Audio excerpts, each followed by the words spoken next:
In this presentation, we will look at an overview of public law, the British Constitution, and a recent constitutional reform. Public law defines any legislation that affects the individual. It is linked to the relationship between state, government, and members of the public.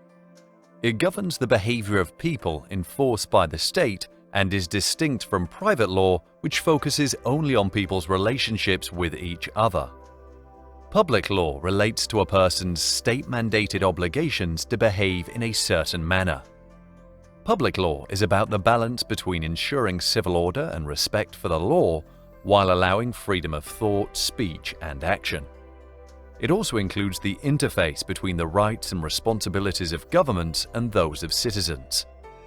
So it considers all kinds of legal and social issues, such as crime, justice, and human rights, and the ways in which laws are framed, altered, and enforced. All public laws must be enforced by some aspects of government interference or intrusion. In this sense, they are distinct from private laws in which one individual brings a lawsuit against another.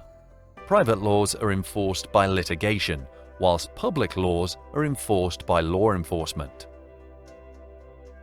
Public laws include two major branches: constitutional law and administrative law.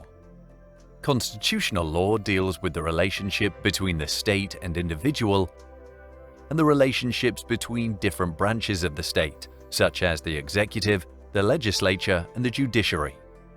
In most legal systems, these relationships are specified within a single written constitutional document. However, in the UK, due to historical and political reasons, no single supreme entrenched written document exists. Administrative law refers to the body of law which regulates bureaucratic managerial procedures and defines the powers of the administrative agencies of the government. These laws are enforced by the executive branch of the government rather than the judicial or legislative branches.